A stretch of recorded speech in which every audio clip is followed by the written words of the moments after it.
Welcome back to the big board, top of turn 4. And I think it's worthwhile sort of pausing here and having a little look at the game, the gameplay, talking through some of the bits and pieces in a limited extent. There's already a lot of really good content out there on Next War system in general, and then also specifically for this module for Vietnam. And I highly encourage you to have a look at Joel Toppin's sort of snippets that he does. They're 2 to 5 minutes. It's going to cover a lot of the rule nuances and things to look out for and stuff like that. So well worthwhile watching if you're a game player.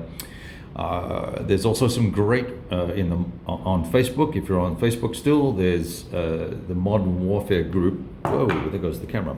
The Modern Warfare group has some write-ups by some folks. Man, looks like my stand is tired.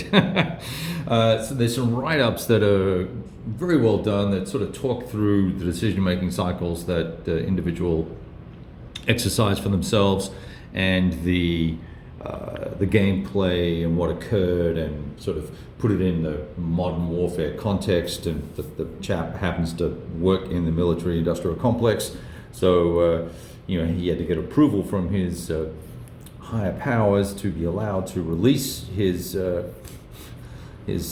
writings. So to whatever extent that makes it legit, it is what it is.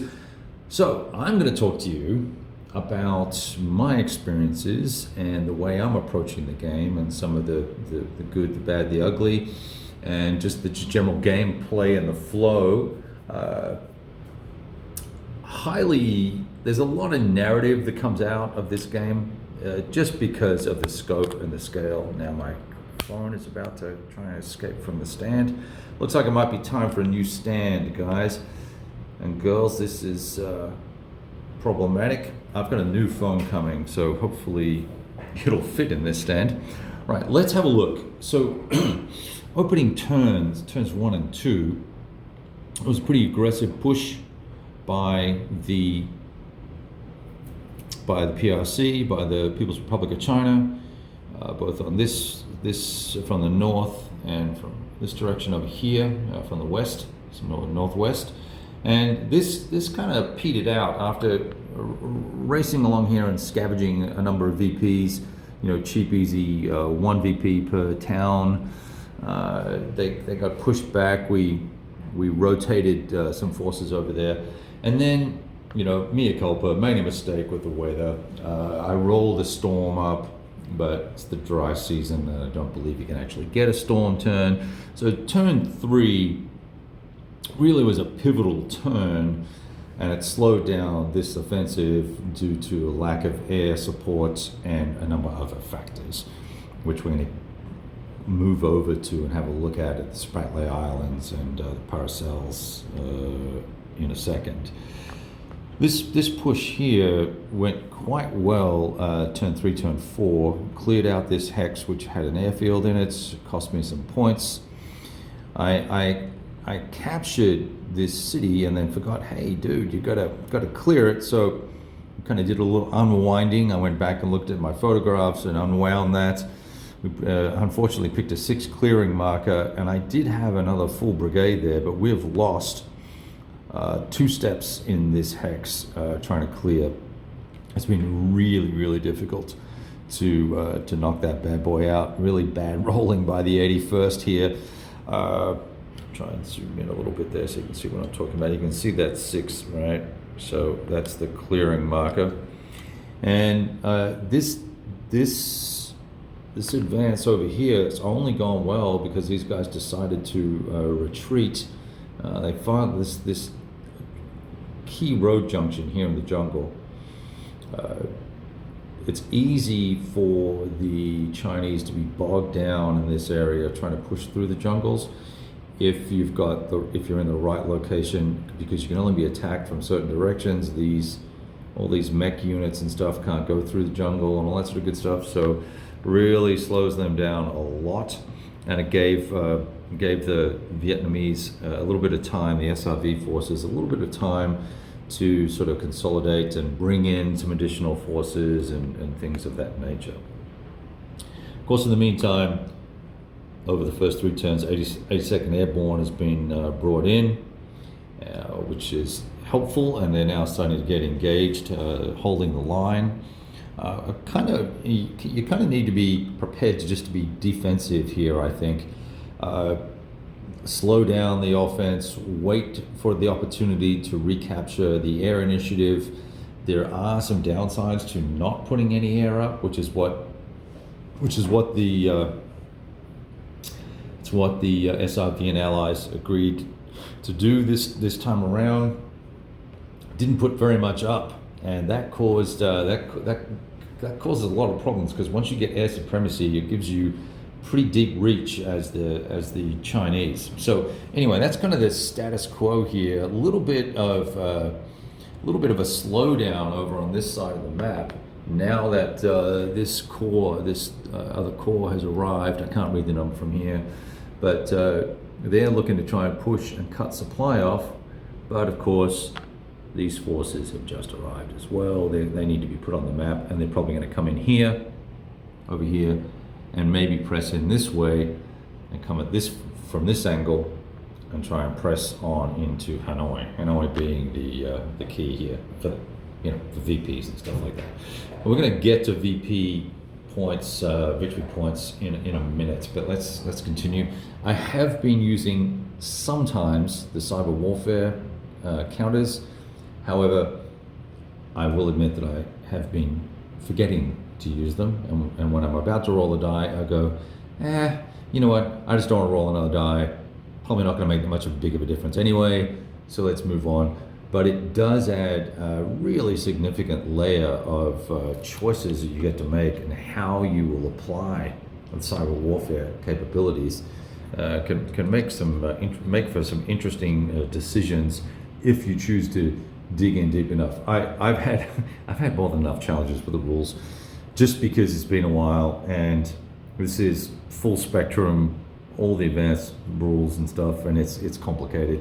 I struggle with the supply stuff here on the naval side of things, but let's not worry about that for the moment. Let's talk about how the action unfolded here. The PRC elected to pay the 30 VPs to sort of be pre-installed here. So they put 2 units here, 2 units here, and I put Marines in one and Airborne in another, and ideally I probably should have mixed and matched those forces a little better because as soon as the Marines were able to, I think the 3rd Brigade, they were able to get their arse in gear, they knocked out, with the help of a lot of air from the carrier here,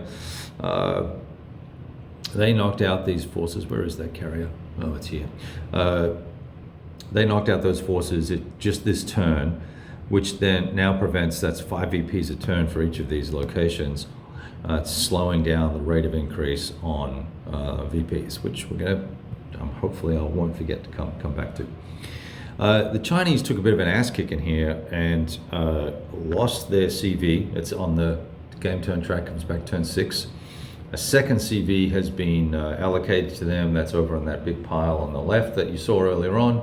That needs to come back on. That needs to come onto the map, and it'll also have just the one air unit, J-15. I can't find the other J-15. I don't know where it is. It could be over in this pile somewhere. So this happened, and there was a pretty decent naval battle. This carrier took a strike. The U.S. carrier took a strike. The SAGs took 2 strikes. It's from cruise, and but then in the storm, because we had this storm turn 2. Well, that really that allowed stealth aircraft to put all the hits on the PRC. Because it just blocked all attempts at detection, right? And so we were just left with the CRWS response, and that was ineffective. So the Chinese have kind of, I'm trying to get this thing to sit still. Come on, baby. All right, let's just do it the hard way then. I'll put you here, and you can flop down as much as you like. Damn thing. High-tech operation. So they've retreated here with the view that they're probably going to try and make a landing on the map and come in the back door of Hanoi after they clear the mines. The big news was top of turn 3. We decided, now that we ferried in a lot of air, that we would have a big all-in air battle for air supremacy in the region, and that went amazingly well. I was very nervous about putting up the U.S. Air Force and the SRV forces and some of the internationals up against some of these 500 standoff PRC units. These guys, what do they call their J somethings, J11s? Yeah. These guys were pretty good, right? So they had standoff capability, but they were facing up against these 635s with a long range shooting and a -2. So we brought those in from I think that was Indonesia. I'm not sure now, but I think, and I also think when it comes to ferrying and moving units around, there's a there goes the camera again. There's a good chance that I was counting 2 areas to here for long range, and I believe our operational map is here, and that's where we're counting our air superiority. What's done is done. There's been a lot of dice roll and a lot of blood spilled. So I was doing from Indonesia to here as 2 for long range. It says Vietnam. I probably should have put them here. Now, of course, the point being, though, I could very well have just, instead of ferrying to Indonesia, I could have ferried to here anyway, and would be the same net effect for the forces, if indeed that's correct. If I'm playing it wrong, I don't know. Still decline that telephone call. Okay, so that's kind of the action that's been going on. Here's where the tracks sit at the moment. The U.S. and the Allies have captured air superiority. I think this sub-threat level is at 3, I believe that's accurate. That was in between the 2. ASW is 1. The AWACS advantage is still going to the PRC at the moment. There's been lots of ups and downs on. There's the Central Texas Weather Authority warning me that there's a storm. Thanks for that. We got that. I got 6 inches of snow outside, and they're calling me, telling me there's a problem. The tracks, been lots of activity on the tracks. Lots of cruise missiles expended, trying to maintain and control these areas, because you can get DRMs by expending a cruise missile. PRC kind of went all in on the opening turn, hoping to knock out a carrier and a SAG group, because they got point detections on the first turn, and just failed horribly with the die rolling. So that was a big negative effect. So let's kind of move over to the very messy chart over here, or table I should say, and I'll try and zoom in just a little bit here for you. So let's see, I have not reset these. I need to go back to here. VPs last turn, they both earned 15 VPs, funnily enough. The PRC have 83 VPs right now. So that means they get to make an auto victory roll because the threshold is 70. And this is going to be one of the problems for the Allies, is that they're now under the gun to close the gap between their VP rate, which is they have 50 VPs at the moment, to 83. They have to close the gap before this roll for auto victory occurs, and the PRC have an appropriate gap to give them either a tactical or more significant victory. One of the problems is that when we were buying or paying for additional equipment and cool toys and things of that nature. I kind of went all in with some of the US stuff, and then getting the UK and the French to level 2. I thought that would have been smart.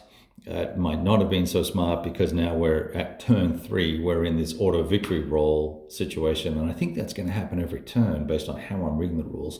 Could be completely wrong, don't know. Need to go back and recheck that. And as I posted earlier on today, I'm just having fun with this, and really what the VP total is doesn't really matter to me. The only thing that matters here is that the initiative it can swing from one side to the other and give someone an initiative turn versus a contested turn, and that's why we need to keep track of the turn, the points accumulated per turn. And the PRC get a little bit of a boost because they paid the 30 VPs to pick up the Parasols and the Spratlys early. They've picked up 25 VPs in the first 3 turns. 10, 20, 35 VPs in the first, 25 VPs in the first 3 turns, and that has really driven their comfort level up, because they were starting so high anyway because of all the crap that the Yanks bought, right? And stupid Americans. And you can see the losses for both sides here. Not so bad for these guys. They've lost a lot of the South Vietnamese, the SRV forces. These divisions each cost us 2 VPs, but not too many independent units have taken losses. And that's actually that's an Indonesian unit that got killed in an amphibious kill, which reminds me that amphib unit comes back next turn. That's cool. So there was that action. Some soft units have died from both sides, but there are constant replacements. The other pressure point here, of course, for both sides is supply and the number of cruise missiles. And the supply points are used to replenish and repair your tracks, for SAMs and detection and stuff like that.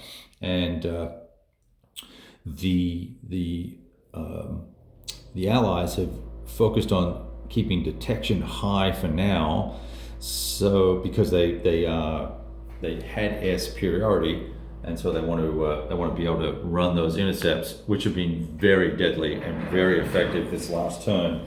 They ran 2 intercepts. One knocked out a full unit and a step and 2 aborts. And then the other one put so many pluses on the attacks, the ground support attacks over here, that it ended up making the attacks pretty ineffective. All right, so that's kind of a long-winded, wow, that's a 20-minute update, I'm sorry. All right, so there you go. There's a lot going on in this game. It's really, really interesting, very rich narrative, very thematic, a lot of fun.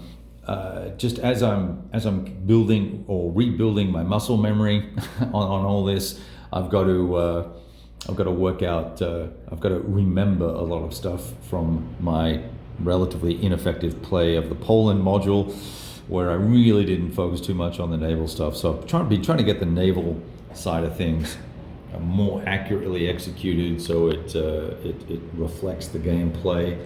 I think I've been doing the contested moves and the changing fortunes of the turns here. The control levels here, I think I've been reflecting those accurately, and we'll see how it all goes, right? All right, that's it for now. On to turn 4, and we'll keep rolling some dice and having fun. Take care.